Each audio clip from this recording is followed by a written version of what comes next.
Bismillahirrahmanirrahim. Assalamualaikum warahmatullahi wabarakatuh.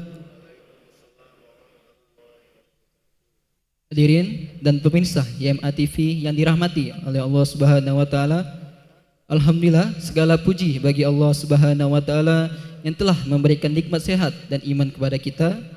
Salawat serta salam semoga selalu tercurahkan kepada junjungan kita, Nabi agung kita, Nabiullah Nabi Muhammad sallallahu alaihi wasallam.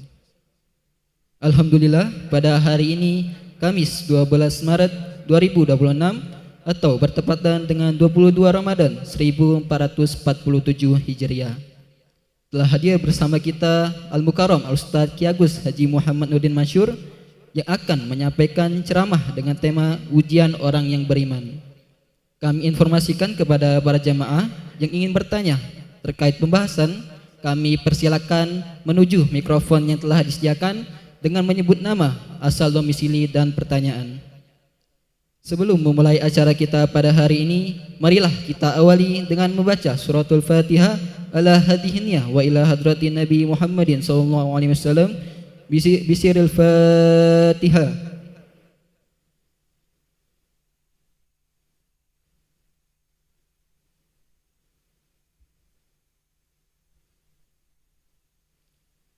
Kami menghimbau kepada para jamaah, bagi yang belum berniat itikaf, silakan untuk meniatkan itikaf, serta untuk keamanan dan kenyamanan dalam beribadah, barang berharga bawaan jamaah silakan dijaga sendiri atau dititipkan pada tempat yang telah disediakan.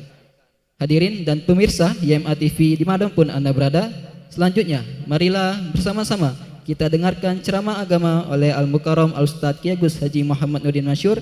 Kepada Al-Ustaz kami persilakan. Shallu ala Nabi Muhammad.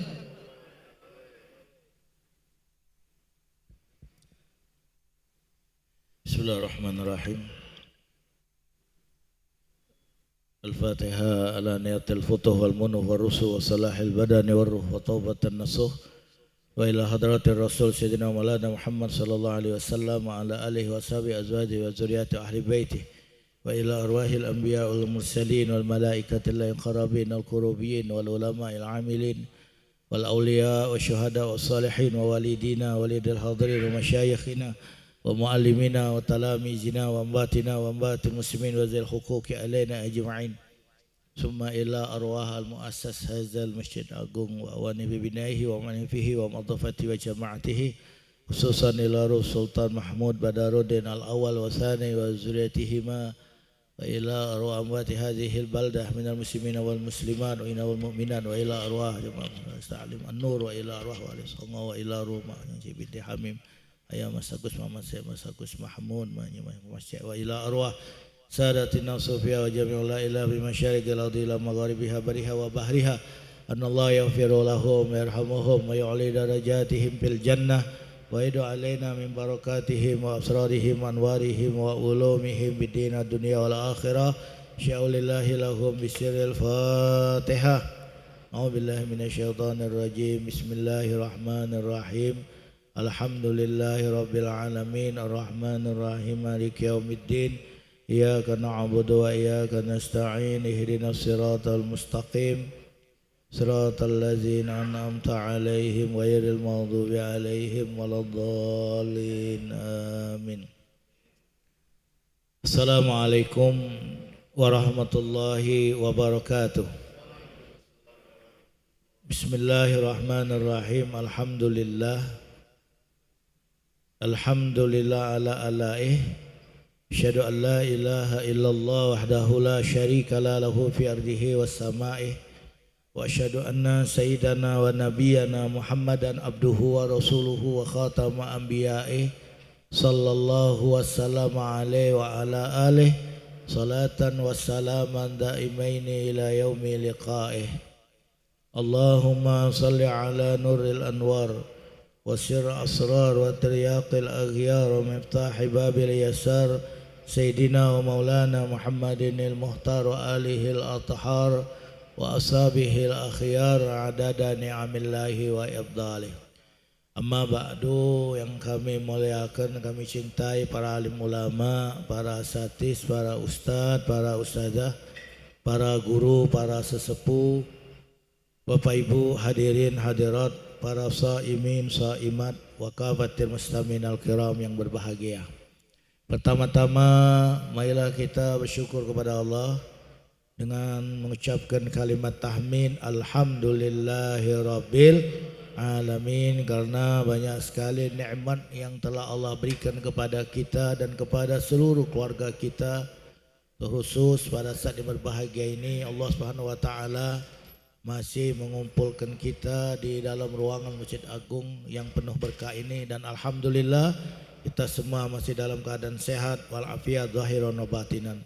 Salawat dan salam senantiasa kita peruntukkan keharibaan junjungan agung kita Rasulullah A'zam Nabiyul Akram Sayyidina wa Nabiyina wa Habibina wa Syafi'ina wa Azimina wa Qurrata Ayunina Sayyidina wa Maulana Muhammad Sayyidul Qaunain wa Ashrafus Sagalain wa Imamul Haramain wa Sahibul Hijratain Sayyidul Arabi wal Ajam Sayyidu waladi Adnan beserta keluarganya, para sahabatnya, para pengikutnya, para pencintanya, para pejuangnya, dan sekalian umatnya sampai hari kiamat.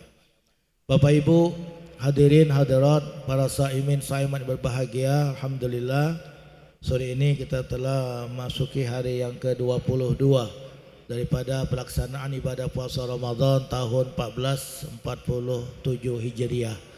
Untuk itu mari kita berdoa memohon kepada Allah, mudah-mudahan ibadah puasa yang telah kita laksanakan sampai hari yang ke-22 ini beserta semua rangkaian amal ibadah yang telah kita lakukan di dalamnya, baik itu ibadah wajibnya maupun ibadah sunnahnya, semoga semuanya diterima oleh Allah Subhanahu wa taala. Dan semoga Allah tetap memberikan kepada kita dan kepada seluruh keluarga kita umur yang panjang dalam keadaan sehat walafiat zahiran wa batinan, diberikan kekuatan, pertolongan, kemudahan, taufik dan hidayah, ma'unah dan inayah dan istiqamah. Dan semoga Allah selamatkan kita dan seluruh keluarga kita dari segala kejahatan dari semua makhluknya. Allah selamatkan dari segala macam penyakit, wabak, bala, bencana, dan dari segala musibah, min kulli bala'i dunya wa adzabil akhirah, dan diberi rezeki yang halal yang seluas-luasnya sehingga kita dan keluarga kita dapat melaksanakan dan menyelesaikan ibadah puasa Ramadan tahun ini dengan sebaik-baiknya. Dan mudah-mudahan ibadah puasa Ramadan tahun ini dijadikan oleh Allah untuk kita dan untuk seluruh keluarga kita lebih baik dan lebih sempurna daripada ibadah puasa Ramadan pada tahun-tahun yang sebelumnya. Amin, Allahumma amin ya rabbal alamin. Bapak Ibu hadirin hadirat, para shaimin shaimat yang berbahagia, alhamdulillah kita sampai sore ini tetap menjadi orang yang beriman kepada Allah Subhanahu wa taala. Mudah-mudahan sepanjang hidup kita sampai nanti akhir hayat kita, sampai saat ketika ruh kita dicabut oleh malaikat maut, kita tetap menjadi orang yang beriman kepada Allah Subhanahu wa taala. Amin, Allahumma amin ya rabbal alamin. Hadirin sekalian, sebagaimana pernah saya sampaikan beberapa waktu yang lalu, iman ini adalah merupakan suatu nikmat dan anugerah yang terindah yang Allah Subhanahu wa taala berikan kepada kita. Tetapi ketahuilah, setiap orang yang beriman kepada Allah Subhanahu wa taala di dalam kehidupannya tidak akan pernah sepi daripada ujian. Imtihanul iman. Jadi jangan dikira kita orang beriman ini aman-aman saja, usaha kita lancar-lancar saja, badan kita sehat-sehat saja, dah. Jadi dalam kehidupan kita sebagai orang beriman kepada Allah Subhanahu wa taala senantiasa akan menghadapi ujian, bala dan bencana dari Allah Subhanahu wa taala. Tapi maksud dan tujuannya adalah untuk supaya iman kita semakin meningkat. Seperti anak-anak sekolah kan tidak akan meningkat kelasnya, pendidikannya kecuali dengan melalui proses ujian dulu. Anak-anak yang duduk di kelas SMP itu karena dia lulus ketika mengikuti ujian di kelas SD. Begitu juga saat dia lulus SMP naik SMA. Selesai SMA telah melalui proses ujian akhir, lalu dia bisa masuk ke perguruan tinggi dan mendapatkan gelar S1, S2, S3 dan S seterusnya, itu melalui proses ujian-ujian. Nah begitu juga seorang hamba, hadirin sekalian. Jadi kita sebagai orang beriman kepada Allah ini, jadi kita siap-siap dalam hidup ini akan selalu menghadapi ujian. Sebagaimana Allah Subhanahu wa taala berfirman dalam surah Al-Ankabut ayat 2 dan 3, Allah berfirman, ahasiban nasu ayyutraku ayyaqulu amanna wa hum la yuftanun. Apakah manusia itu mengira mereka dibiarkan saja mengatakan kami beriman kepada Allah, padahal mereka belum diuji. Walaqad fatannal ladzina min qablihim fala ya'lamanallahu alladzina shadaqu wa la ya'lamanal kadzibin. Dan Allah Subhanahu wa taala telah menguji orang-orang sebelum mereka, sehingga Allah mengetahui siapa orang-orang yang benar dalam keimanannya itu dan siapa orang yang hanya bohong belaka. Tapi kita mohon kepada Allah Subhanahu wa taala, hadirin sekalian, agar dalam hidup ini diberikan kesabaran dalam ujian. Diberikan oleh Allah kemantapan iman. Nah, ujian ini macam-macam, hadirin sekalian. Di antara ujian yang diberikan oleh Allah Subhanahu wa taala kepada hamba-hamba yang beriman, yang pertama sakit yang berkepanjangan. Ada orang sakit, padahal orang ini orang yang taat kepada Allah, istiqomah dalam amal ibadah, tapi selalu dalam kehidupannya itu mengalami penderitaan penyakit yang tidak kunjung sembuh. Ini ujian. Kemudian yang kedua, kesulitan dalam ekonomi. Jadi jangan dikira orang yang beriman itu hidupnya mewah, diberikan rezeki yang berlimpah, harta yang luas. Belum tentu. Tapi ada juga kan orang yang beriman yang rezekinya diluaskan oleh Allah, hartanya berlimpah ada. Tapi ada sebagian orang yang beriman diuji oleh Allah Subhanahu wa taala dengan kesulitan ekonomi. Kemudian yang ketiga, kehilangan orang yang dicintainya. Nah, ini ujian orang beriman. Dia senang kepada seseorang, dia sayang kepada seseorang, dia cinta kepada seseorang, mungkin kawannya atau siapa. Nah, ini diuji oleh Allah, Allah hilangkan orang yang dicintainya. Mungkin sering kita ada dalam hidup ini, kawan yang baik, yang selalu ngajak kita sama-sama ke masjid, ke musola, ke majlis taklim, ngajak kita untuk hadir ke majlis-majlis zikir, mengikuti tausiah dan sebagainya. Tahu-tahu kawan kita ini pindah. Pindahnya dua nih, pindah tempat, pindah alam. Pindah tempat mungkin dia mungkin pindah ke daerah lain atau langsung pindah alam. Ini ujian bagi orang beriman kepada Allah Subhanahu wa taala. Kemudian yang keempat, dipitnah atau dizalimi. Ada orang yang beriman kepada Allah, dalam hidup ini dia tidak ada bersalah, tahu-tahu dapat fitnah, dizalimi. Kemudian yang kelima, tekanan batin dan kesepian. Ini di antara ujian orang beriman. Dan sekalian, balak bencana, musibah atau ujian yang Allah berikan kepada hambanya, ini ada tiga. Ada yang pertama merupakan ujian. Ada ujian yang kita sebut tadi, ujian orang beriman. Ada lagi itu peringatan, bukan ujian tapi peringatan. Dan bisa jadi balak bencana musibah itu merupakan azab Allah Subhanahu wa taala. Kalau seseorang, hadirin, begitu dia mendapatkan ujian seperti tadi, mendapatkan musibah, dia tetap istiqomah dalam iman, tetap istiqomah dalam amal ibadah kepada Allah Subhanahu wa taala. Tidak pernah goyah, tidak pernah berkurang keyakinannya kepada Allah Subhanahu wa taala. Bahkan dengan adanya musibah tersebut semakin meningkat amal ibadahnya kepada Allah. Ini ujian.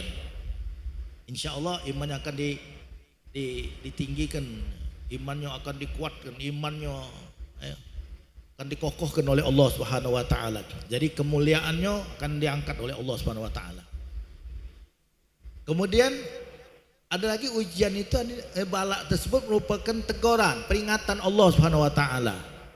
Ada satu orang muslim atau orang mukmin ini ada kesalahan dia lalai dalam kesalahannya, dia terlena.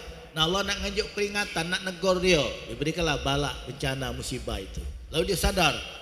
Kemudian dia istighfar, astagfirullahalazim. Ini kesalahan aku. Ini teguran Allah Subhanahu wa taala. Maka dengan adanya balak, bencana, musibah, dia bersyukur kepada Allah Subhanahu wa taala karena sudah ditegur oleh Allah. Dan yang ketiga, ini adalah merupakan azab Allah, siksaan Allah Subhanahu wa taala. Bagi siapa? Tentunya bagi orang-orang yang ingkar kepada Allah, bagi orang-orang kufar yang tidak percaya kepada Allah Subhanahu wa taala, yang menolak kebenaran. Nah, begitu datang kepada mereka suatu bala, bencana, musibah, itu bukan ujian, itu bukan peringatan, tapi itu adalah merupakan azab Allah Subhanahu wa taala. Nah, hadirin sekalian, kalau kita kembangkan lagi mengenai nikmat dan mudarat. Ada ujian itu merupakan nikmat dan ada juga merupakan mudarat. Ujian ini hadirin ada dua kan, ada yang merupakan suatu musibah, bencana. Nah, bagi orang mukmin yang taat kepada Allah, orang mukmin yang istiqomah hadirin sekalian, itu bala bagi orang tersebut merupakan nikmat. Nikmat Allah Subhanahu wa taala, rahmat Allah Subhanahu wa taala. Kemudian bisa juga nikmat bala tersebut menjadi mudarat.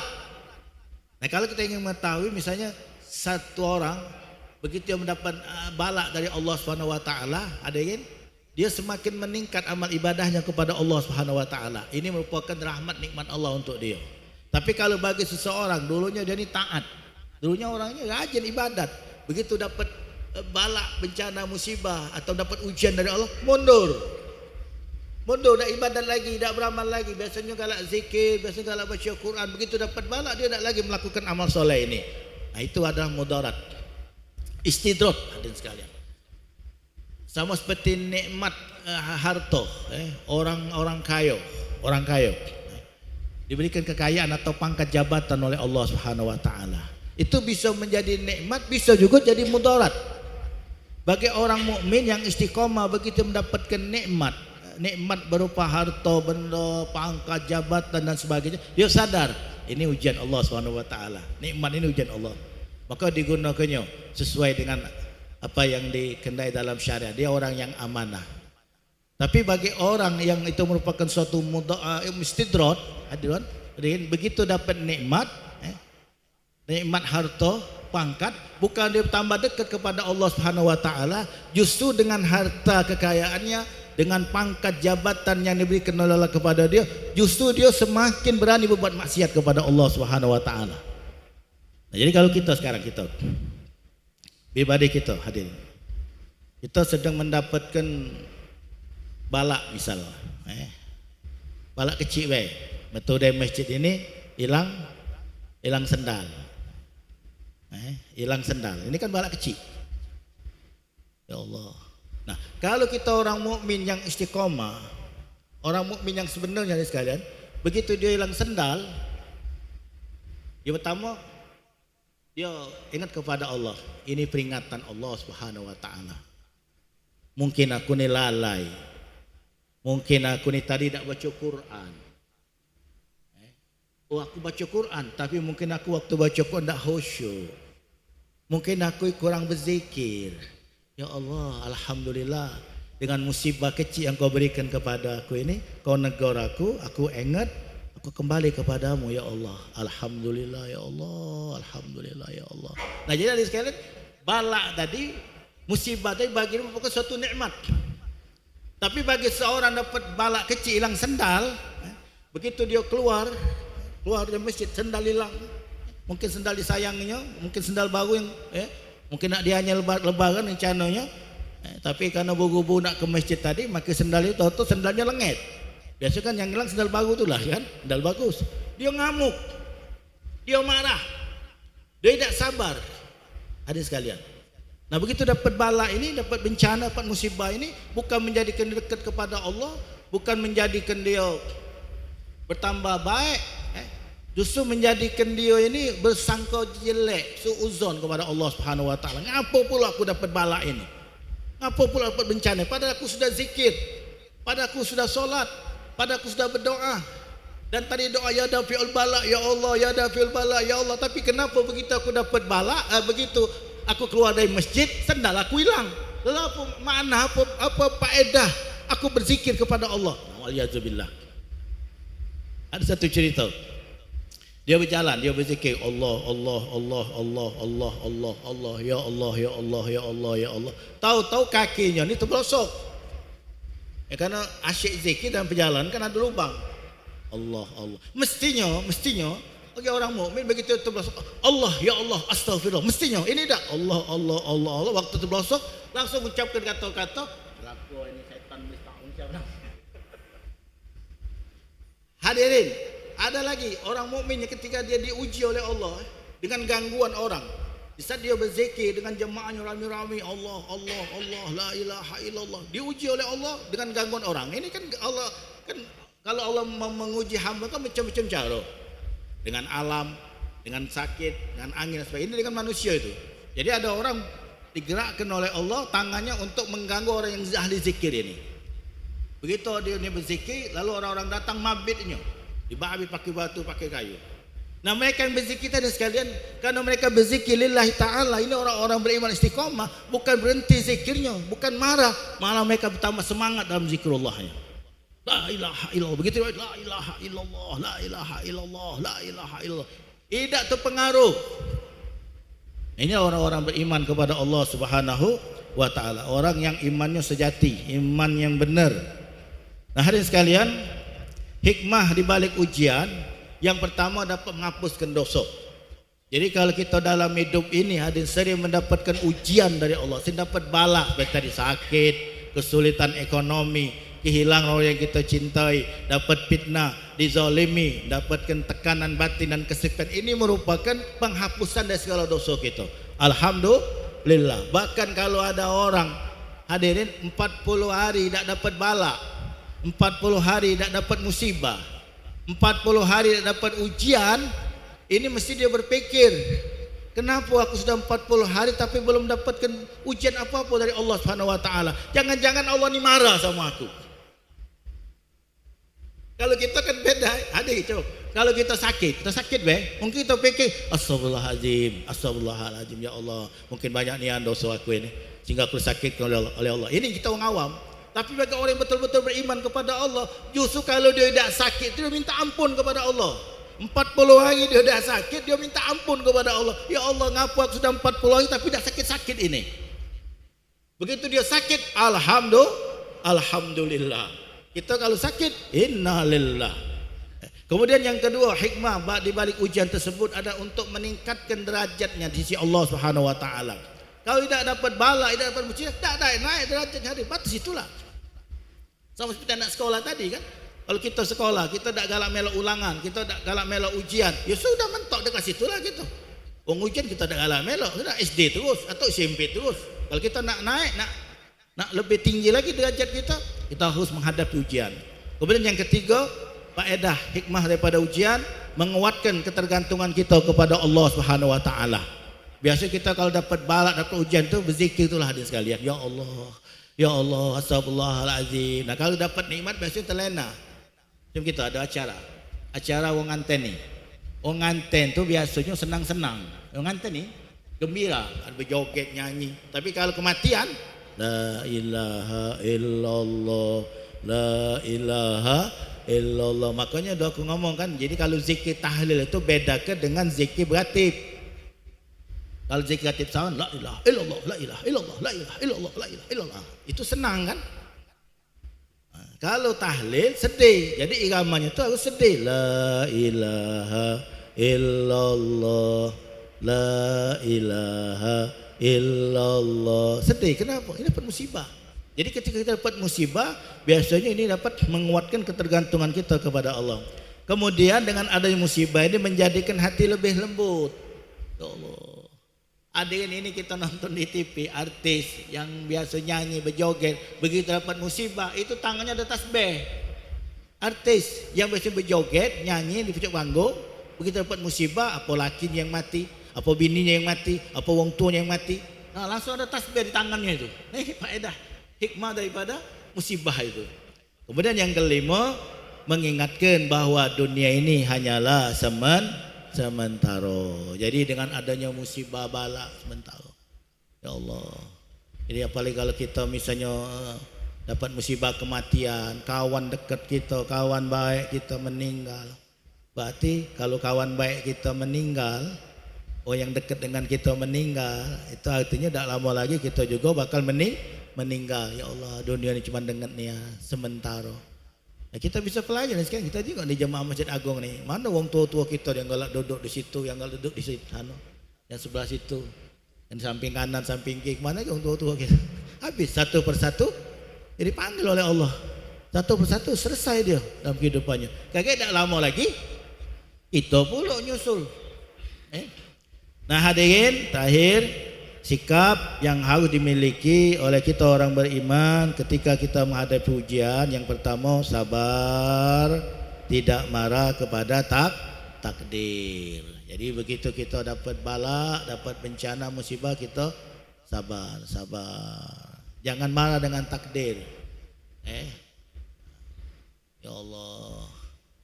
Tapi mana Ustaz nak sabar Ustaz? Kalau kita nak sabar, desain kita berdoa, ya Allah jadikan aku orang yang sabar. Kemudian zikirnya la haula wala quwata illa billahil aliyil azim. Jadi kalau terdapat musibah, supaya kita ni tenang, diberikan kesabaran, baca haugalah ini 100 kali. La haula wala quwata illa billahil aliyyil azim, la haula wala quwata illa billahil aliyyil azim. Kemudian yang kedua, sikap orang mukmin ketika mendapatkan ujian harus tawakal. Tawakal kepada Allah artinya dia percaya pada rencana Allah. Jadi dia yakin di balik musibah ini akan ada nikmat Allah Subhanahu wa taala. Makanya kita ni sekalian, kalau kita melihat orang yang sekarang ini sudah sukses hidupnya, sudah hebat, sudah berhasil, kita tak boleh serik hati sama mereka itu. Tak boleh. Kenapa? Karena kita tidak tahu Bapak Ibu sekalian, musibah apa, bala apa, bencana apa yang pernah menimpa orang tersebut sebelum mendapatkan keberhasilan dan kesuksesan yang kita saksikan sekarang ini. Jadi orang-orang yang sudah sukses sekarang ini kan sukses. Nah, kita tidak tahu musibah apa yang pernah menimpa dia sebelumnya itu. Nah kalau kita sekarang dapat musibah sekarang ini dapat bala, kita sabar, kita tawakal kepada Allah Subhanahu wa taala. Kita yakin pasti setelah selesai musibah ini akan ada nikmat dan rahmat Allah Subhanahu wa taala yang akan Allah berikan kepada kita. Sabar. Kemudian yang ketiga, perbanyak salat sunat dan banyak-banyak berdoa kepada Allah Subhanahu wa taala. Dan yang terakhir, selalu berprasangka baik kepada Allah, husnuzon billah. Allah tidak pernah zalim kepada hambanya hadirin sekalian. Wa annallaha laisa bizzalami lil abid. Ini yang perlu kita pegang. Allah berfirman wa annallaha laisa bizzalami lil abid. Bahwasanya Allah tidak pernah berbuat zalim kepada hambanya. Sejatuh apapun kita, semelarat apapun kehidupan kita, Allah tidak pernah zalim kepada kita. Kita sabar. Ada satu kisah hadirin, satu orang ini saya mendapatkan bencana, bala, musibah, ujian dari Allah Subhanahu wa taala, tapi orang tetap istiqomah dalam iman, istiqomah dalam amal ibadah. Lalu ada malaikat menghadap kepada Allah.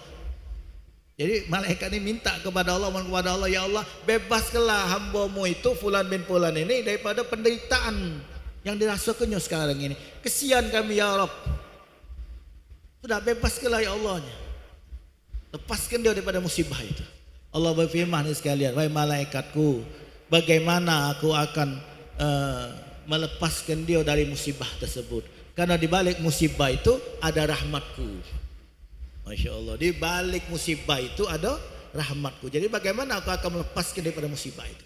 Bahkan dalam hadis kudusi Allah berfirman kepada malaikat, wahai malaikatku, turunlah kalian ke bumi, temui hambaku fulan bin fulan. dan timpakan kepada mereka berbagai macam bala.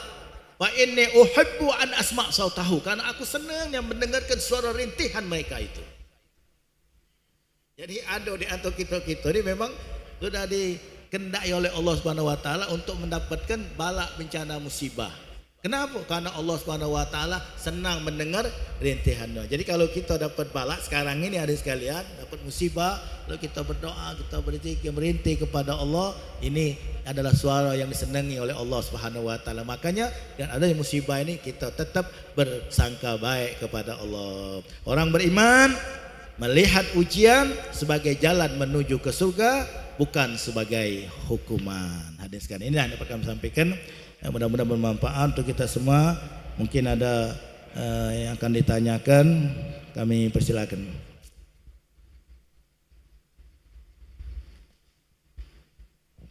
Baiklah, kami persilakan kepada para jamaah yang ingin bertanya terkait pembahasan. Kami persilakan menuju mikrofon yang telah disediakan dengan menyebut nama, asal domisili dan pertanyaan. Assalamualaikum warahmatullahi wabarakatuh. Ustaz, saya Sapril Ustaz, berasal dari Skana 28 Ilir. Ini saya ingin bertanya Ustaz, sekalian sharing juga lah sedikit ini Ustaz. Saya waktu umur 49 tahun Ustaz mengalami kecelakaan Ustaz, ya. Waktu umur 49 tahun saya mengalami kecelakaan. Sekarang umur saya 55 tahun sudah. Waktu umur 49 tahun itu saya mengalami kecelakaan. Kecelakaan tersebut menimbulkan akibatnya tulang saya harus dipotong. Dikeluarkan, dipotong. Malahan tulang saya itu sudah saya kubur di puncak. Nah, waktu kejadian itu saya tidak ada merasa mengeluh atau menyesal atau menyalahkan siapapun.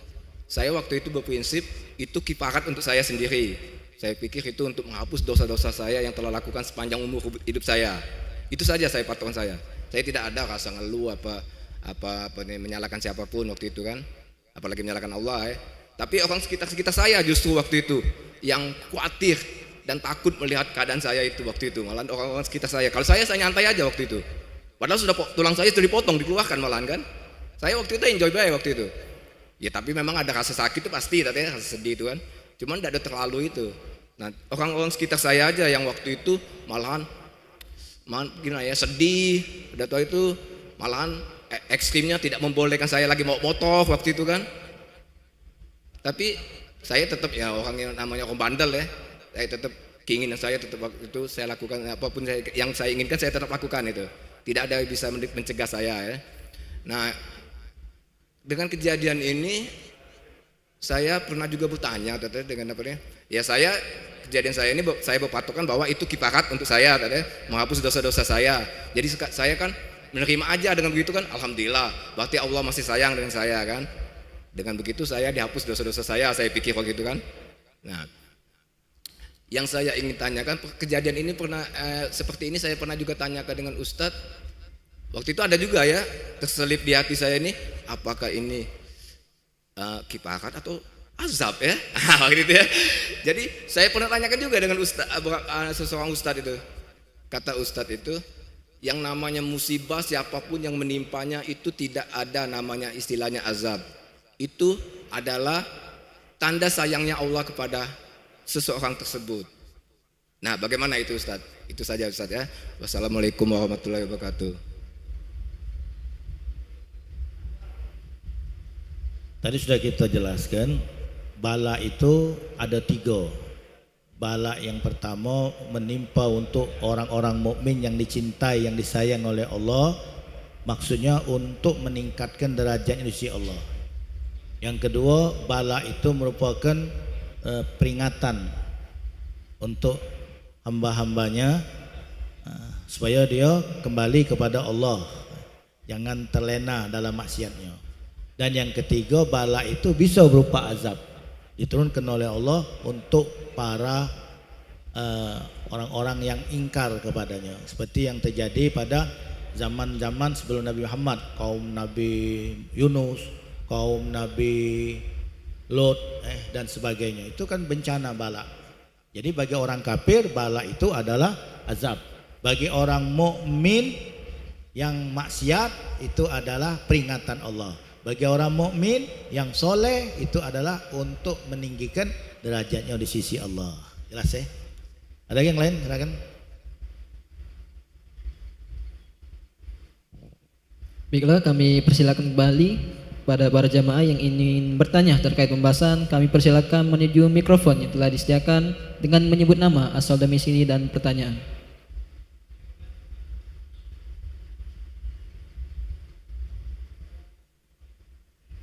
Baiklah, sekali lagi kami persilakan kepada para jamaah yang ingin bertanya, dipersilakan.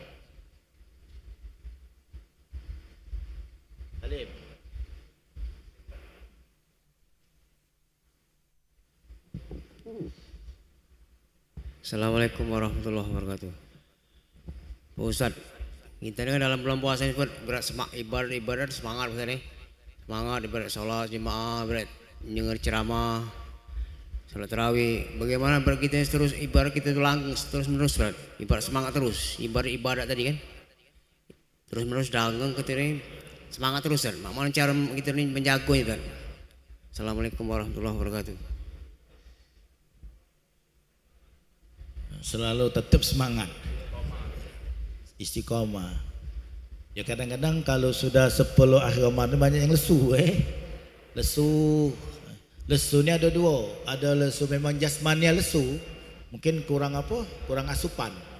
Jadi kalau jasmania kita yang kurang asupan, mungkin boleh supaya segar itu minum susu encer mungkin atau telur setengah mateng, kopi susu. Iya, kalau Sanudin cak itu habis sholat maghrib, mandi dulu, dah mandi, segar ini kan, ditambah lagi dengan minum kopi, kemudian ada misal minuman apa, yang kurma 7, lah juga ini iklan. Pokoknya supaya badan kita segar itu jasmani perlu itu, sehat. Nah kemudian secara batinianya juga ini perlu dijaga dengan banyak solawat, berzikir, baca Quran. Ya lesu ni kan kadang dua penyebab tu.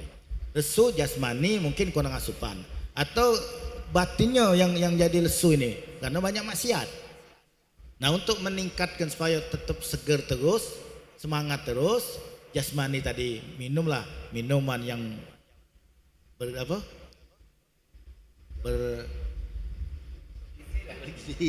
makan yang bergizi, makan buah-buahan yang untuk setengah matang tadi kan. Nah kemudian batinnya banyak-banyak zikir, banyak-banyak sholawat, banyak-banyak baca Quran. Nah, dan waktu kita mandi itu, waktu nimbuk ke sebelah kanan ini baca ya qawi, ya qawi, ya qawi, belah kiri ya qawi, ya qawi, ya qawi, kepala 3 kali ya qawi, ya qawi, ya qawi. Nah jadi lahir batin, jasmani, rohani. Nah, itu jadi jangan jasmani be, rohani juga. Jangan rohani be, tapi perlu juga jasmani.